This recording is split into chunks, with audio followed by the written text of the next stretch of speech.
तरह से हमने अन्नमय कोश, प्राणमय कोश, इन दो कोशों को हमने समझा। तीसरा कोश जो कहलाता है पंचकोश में, वह मनमय कोश कहलाता है। यह बहुत ही महत्वपूर्ण इसलिए भी है, हालांकि सारे कोश बहुत महत्वपूर्ण हैं, इनका अपना अपना इनका कार्य है, अपना अपना क्षेत्र है। इनमें से जो 5 कर्मेंद्रिय हैं, जिसमें वाक यानी वाणी, जो मुख है, हाथ पैर जो ज्ञानेंद्रिय हैं, मल इंद्रिय हैं, और इसके अंतर्गत एक अहंकार भी आता है। इसमें संयम से सकल कर्मेंद्रियां और उनकी शक्तियों का बोध होता है। यानी कि जब हम इस मनोमय कोश कर यदि कंट्रोल करते हैं तो इस तरह से हम अपने कर्मेंद्रियों का बोध भी कर पाते हैं। इनका कर्तव्य क्या है या इनको किन कार्यों में हमको नियुक्त करना है, ये कर्म इंद्रियों के द्वारा यह संभव है कि उनके शक्तियों का बोध का संभव है। जब हम मनोमय कोश में ध्यान करते हैं, उसका कंट्रोल करते हैं, तो इसमें छांदोग्य उपनिषद में कि मन और प्राण का संबंध का बहुत ही सुंदर उदाहरण दिया गया है शास्त्रों में। जैसे कहते हैं, जिस प्रकार डोर से बंधा हुआ पक्षी अनेक स्थानों में जाने के बाद में भी घूम घूम करके जब आकाश में आधार न मिलने के कारण जो है वो अपने मूल स्थान पर ही लौट करके आता है, उसी तरह से हे शिष्य, यह मन जो है अनेक दिशाओं में घूम घूम करके जब दूसरे स्थान में आश्रय न मिलने के कारण ही वो लौट करके आता है। क्योंकि जो प्राण है ना, जो मन प्राण के साथ ही बंधा है, इसलिए शास्त्रों में योग प्राणायाम के द्वारा प्राण को बलवान बनाने का जो विधान है, इसीलिए जो प्राण को बलवान बनाने के लिए संयमित होने पर मन का जो है संयमित होना कहा गया है कि इसीलिए हम साधना के द्वारा, उपासना के द्वारा अपने मन को साधने का जो प्रयास करते हैं, वो प्राण के माध्यम से ही हमारा मन सधता है। इसलिए प्राण की चंचलता से मन चंचल होने लगता है, प्राण की स्थिरता से मन स्थिर होने लगता है। इस तरह की बातें उपनिषदों में, दर्शनों में बहुत वर्णन किया गया है। मन की चंचलता पर नियंत्रण पा लिया जाए तो सभी प्रकार के जो मनोविकार जन्य विकार हैं, व्याधियां हैं, बीमार हैं, जो तनाव है, स्ट्रेस है, इस सब से बचा जा सकता है। और यदि स्ट्रेस हो भी गया हो आज का वातावरण में, आज की कार्यशैली भागम भाग की जिंदगी में, तो आप ये समझिए कि आपको प्रयास से थोड़ी सी साधना करें, थोड़ी सी उपासना करें, तो मनोविकार से आप बच सकते हैं। मनोविकार आ भी गया है तो उस विकार को दूर कर सकते हैं। मनोविकार को दूर होने से जो बहुत विविध तरह की जो वासनाएं आपको सताती हैं, विविध तरह के विकार आपको परेशान करते हैं, विविध तरह के व्यसनों में आपकी अभिरुचि बनती है, विविध तरह की नशाओं की इच्छा होती है, सब इच्छा खत्म हो जाएगा। आपके अंदर ही वो नशा से आदमी तृप्ति तलाशता है, जो बाहर की विकारों से तृप्ति को खोजता है। जब अंतर की चेतना की जागृति हो जाएगी, जब आपके प्राण की जो है स्थिति अच्छी हो जाएगी, बाहर की जो तलाश है वो खत्म होने लगती है। वासना की जो आसक्ति है, व्यसनों की जो आसक्ति है, उससे मुक्ति होने लगेगी। मन जो है, मन की चंचलता से ही पूरी दुनिया में आदमी भटकना शुरू करता है। आदमी संसार में क्यों भटकता रहता है? इसलिए तो भटकता है ना, वो मन की चंचलता उसको भटकाती है। दुनिया में बहुत ही कहीं ना कहीं वो इधर से उधर घूमता रहता है। इसलिए जो मनोमय कोश है ना, उसके अंदर यदि आप साधना करते हैं तो फिर उसको नियंत्रण किया जा सकता है और इस मन को बलवान बनाया जा सकता है। मन बलवान होगा तो शरीर भी निरोग होगा। मन के विषय में हमने काफी चर्चाएं की है, तो मनोमय कोश भी एक तरह से यह मन की ही बात है। मन और आत्मा की बात की जब मैं चर्चा कर रहा था, उस समय पर भी मैंने आपको बताने का प्रयास किया कि किस तरह से हम अपने मन को ठीक रख सकते हैं। मन के बलवान होने से क्या क्या होता है और मन के विकारग्रस्त होने से क्या क्या होता है। तो इसके लिए जरूरी है कि हम साधना की दृष्टि से यदि देखें, मन को साधना चाहते हैं, मनोमय कोश को साधना चाहते हैं, तो थोड़ा सा मौन का धारण करिए, फिर थोड़ा सा ध्यान धारणा समाधि का थोड़ा अभ्यास कीजिए। और उसके साथ साथ में शास्त्रों में ऐसा भी कहा गया कि मन को साधने के लिए भी सात्विक औषधियों का सेवन करिए, क्योंकि मन के रुग्ण होने से शरीर निश्चित रूप से रुग्ण होगा। शरीर भी कई बार मन को रुग्ण करता है, तो इसीलिए हम देखें कि मन की वजह से शरीर बीमार है या शरीर की वजह से मन बीमार है, दोनों का आप ध्यान रखें। इसलिए छांदोग्य उपनिषद में भी इसके लिए बहुत ही सात्विक औषधि के प्रयोग के लिए कहा गया है कि मन रुग्ण होने पर हमको ध्यान रखना चाहिए। तो इसीलिए यह, जैसे मैंने कहा कि हमारा अन्नमय कोश, फिर प्राणमय कोश, फिर मनोमय कोश, ये सारे एक दूसरे से जुड़े हुए हैं, ये अलग अलग नहीं है। पर ऋषियों ने ना हमको समझाने के लिए, हम किसी तरह से समझ तो जाएं। अच्छा, साधना करने के लिए भी आप कई तरह से इसको समझ सकते हैं। ये इतना सरल विषय है। जब एक तरह से आप इस शरीर विज्ञान को समझेंगे, एक तरह से आप इस साधना के रहस्य को समझेंगे, तो फिर अनेक विषय अपने आप समझ में आने लगते हैं। यानी कि एक साधे सब सधे, सब साधे सब जाए। यदि एक तरह से यदि अपने गहनता के साथ में इस मन को, इस मन के क्षेत्र को, प्राण को, प्राण के क्षेत्र को समझ लिया, या इन विषयों को अपने अंदर पूरी दृढ़ता से पकड़ लिया, तो समझ लेना कि आपका बेड़ा पार है। वो चाहे देह की बात है। फिर जो बहुत अच्छे साधक और महात्मा होते हैं, आपने देखा भी होगा, उनको कई बार शरीर में कष्ट तो हो रहा होता है, पर अत्यंत जो उनके अंदर सहनशीलता आती है, वो भी तभी आती है जब हम प्राणों को साध लेते हैं, जब मन को साध लेते हैं। जिसका मन काबू में नहीं है, जिसका प्राण स्थिर नहीं है, वो क्या करता है, वो विचलित होता है। छोटी छोटी बातें उसको बहुत विचलित करती हैं। और आज ऐसा ही देखा जाता है। आप देखते हैं समाज के अंदर थोड़ी सी कोई बात होती है तो सहन शक्ति नहीं है, थोड़ी सी बात होती है तो सुनने को तैयार नहीं है। इतनी जो असहनशीलता, इतना जो एक तरह से हम कहें कि विचलितता क्यों है समाज के अंदर? क्योंकि पहले हम इन थोड़ी सी साधना को समझते थे।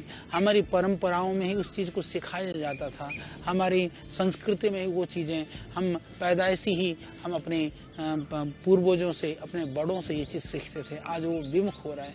आदमी थोड़ा सा आवेग में आ गया, पता चला कि किसी की हत्या ही कर दी, जिंदगी बर्बाद, पूरा परिवार सत्यानाश हो जाता है। इसीलिए इसको समझिए, इन कोशों की बड़ी महत्ता है। इन कोशों का बहुत आयुर्वेद की दृष्टि से भी, योग की दृष्टि से भी बहुत ही महत्वपूर्ण है।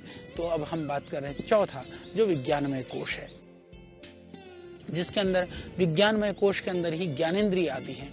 जैसे कि कर्मेंद्रियों को ऋषियों ने उसको जोड़ा है मनोमय कोश के साथ में, पर विज्ञानमय कोश के साथ में 5 ज्ञानेंद्रियां हो गई।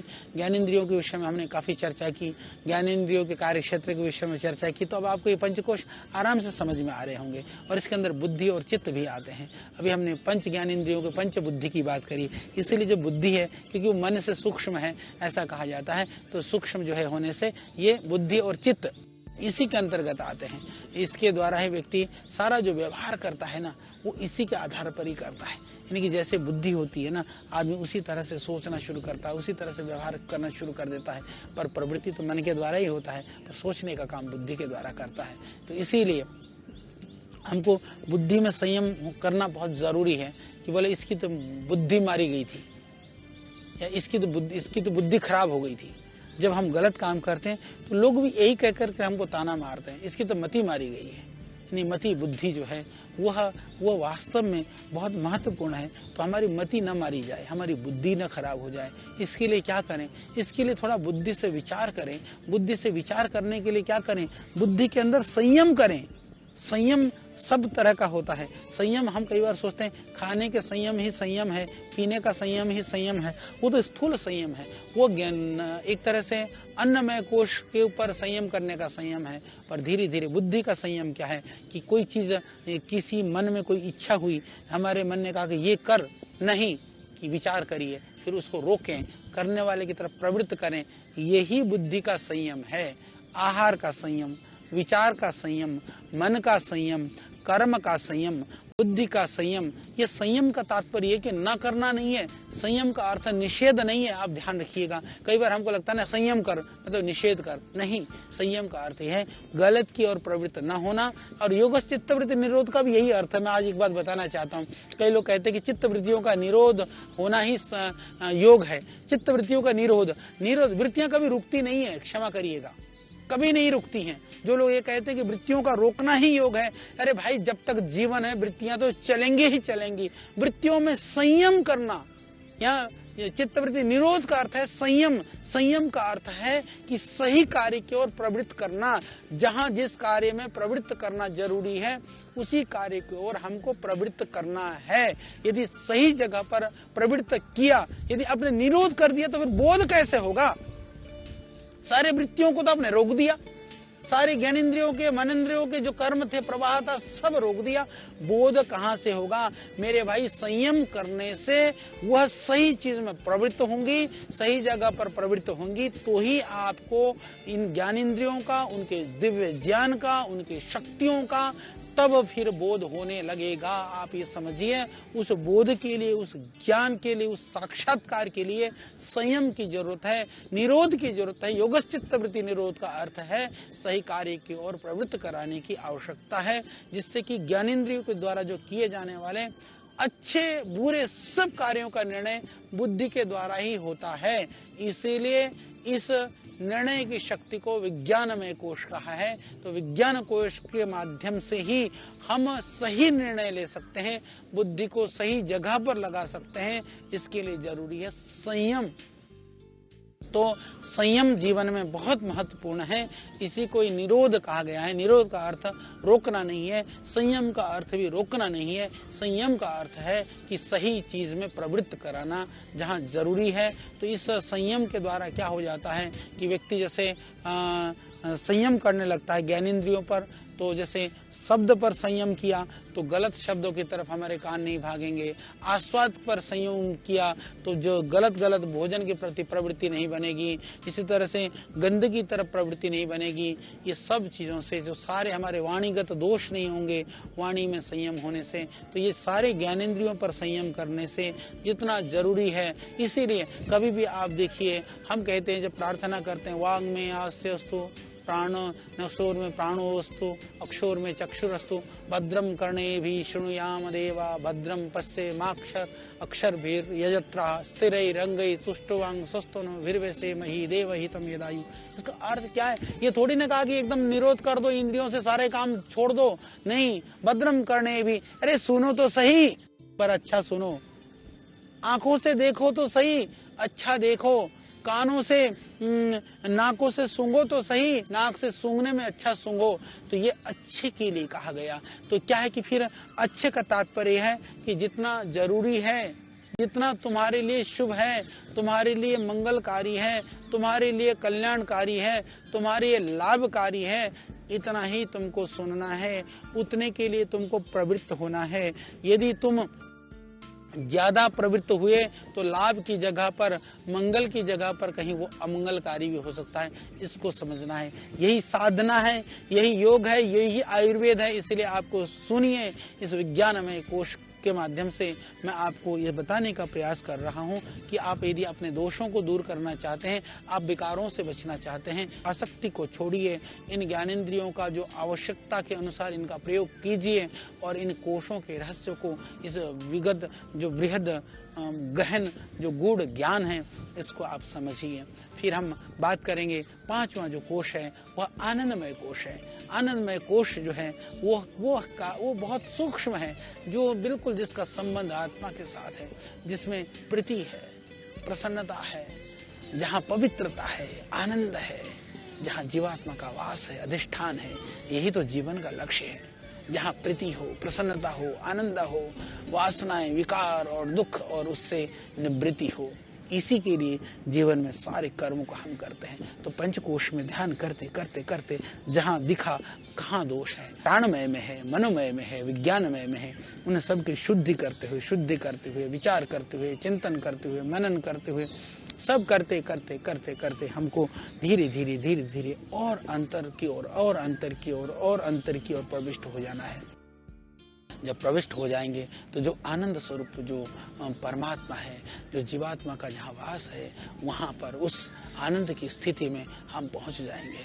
फिर वहाँ पर जीवात्मा के स्वरूप में जब पहुँच जाता है, जब वहाँ पर पहुँच करके वह ध्यानावस्थित हो जाता है, तब जाकर के अहम ब्रह्मास्मि, वस्तुतः वह एक स्थिति का नाम है। वो ब्रह्म नहीं हो जाता है, पर वह उस समय पर ब्रह्म के अतिरिक्त उसको कुछ भी दिखाई नहीं देता है। इसी के लिए कहा कि व्यक्ति जीवात्मा के रूप में होकर के अपने स्वरूप में ध्यान और संयम करता है, तब उसको आनंदमय कोश का जो संपूर्ण तत्व का यथार्थ बोध और ज्ञान होने लगता है। उस यथार्थ बोध और ज्ञान से ही वह इहलौकिक और पारलौकिक आनंद को पा सकता है।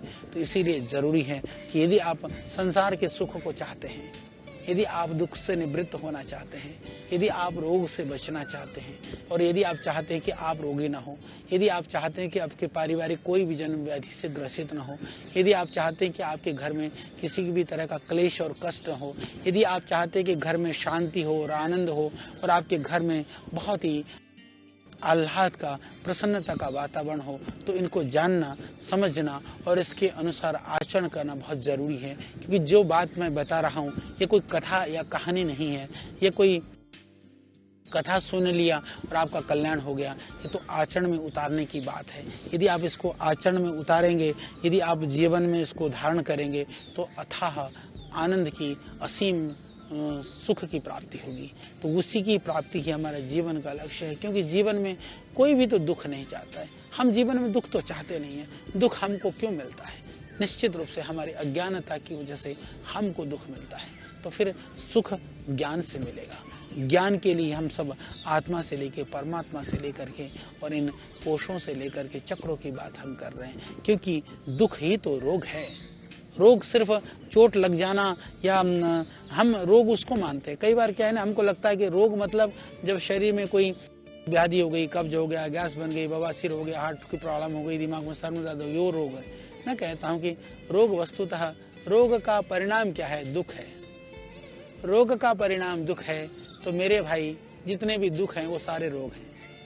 इतनी तो समझना है, जितने भी दुख हैं वो सारे रोग हैं। इसीलिए उन दुखों के कारणों से निवृत्ति के उपाय भी सब औषधि हैं। तो हम आपसे दुखों से निवृत्ति के उपाय की तो बात कर रहे हैं। कहीं आप सोचोगे आचार्य जी आपने दवाई तो बताई नहीं, सर दर्द की, पेट दर्द की। मेरे भाई, पेट दर्द से भी खतरनाक दर्द है तुम्हारे जो दिल में, तुम्हारे जो मन मस्तिष्क में दर्द है, उसको दूर करने के उपाय बता रहा हूं मैं।